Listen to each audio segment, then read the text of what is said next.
Christian forum ఆధ్వర్యంలో రామ్నగర్ చౌరస్తాలో క్రీస్తు జయంతి వేడుకలను ఘనంగా నిర్వహించారు. ఈ కార్యక్రమంలో ముఖ్య అతిథులుగా ఎమ్మెల్యే ముఠా గోపాల్, ముషిరాబాద్ డివిజన్ బీజేపీ నాయకులు నవీన్ గౌడ్ పాల్గొని కేక్ కట్ చేశారు. ఈ కార్యక్రమంలో శ్రావణ్ మాట్లాడుతూ క్రీస్తు జయంతి వేడుకలను రామ్నగర్ చౌరస్తాలో జరపడం తమ అదృష్టమన్నారు. క్రిస్మస్ వేడుకలు సంవత్సరానికి ఒకసారి వస్తాయని, ఈ డిసెంబర్ నెల మొత్తం తాము క్రీస్తుని ప్రార్థిస్తామని, ఇది లోకానికి మొత్తం సువార్తమానమని తెలిపారు.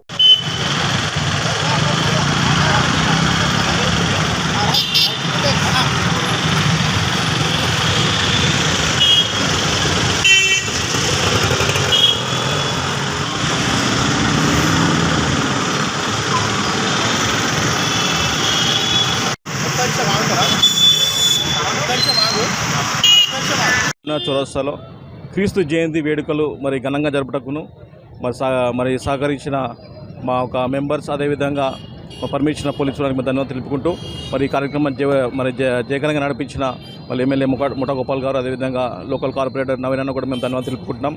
అయితే 2000 సంవత్సరాల క్రితము క్రీస్తు ప్రభువారు నరవతారిగా మరి లోకానికి వచ్చి మరి అనేకులకు మరి ఆయన బహుమతిగా మరి ఆయన రప్పించబడ్డారు. కాబట్టి ఇటువంటి శుభవార్త మరి క్రిస్మస్ సందర్భంగా ఈ యొక్క ఆనందం మా ఒక్కలమే మరి ఉంచుకోకుండా మరి అనేకులకు మరి తెలియజేయ ఉద్దేశంతో మరి నేడు రామ్నగర్లో ఈ యొక్క క్రిస్మస్ కార్యక్రమం జరపడం జరిగింది. ఈ కార్యక్రమం ద్వారా మరి అనేకులు మరి చాలామంది లోకానికి అందరికీ కూడా ఇది ఒక సువార్తవానం అంట. అంటే ఇదేదో ఒక వార్త కొంతమందికి శుభము, మరి కొంతమందికి బ్యాడ్ న్యూస్ అవ్వచ్చు, కానీ ఇది లోకం అందరికీ కూడా గుడ్ న్యూస్. కాబట్టి ఇటువంటి గుడ్ న్యూస్ అందరికీ మరి పరిచయం అయ్యే కార్యక్రమము మరి ఈ విధంగా మేము ఘనంగా జరుపుటకును మరి ఇచ్చిన ఒక సమయాన్ని బట్టి, ఈ అవకాశం బట్టి దేవుడిని మరి స్తుతిస్తూ మరి సహకరించిన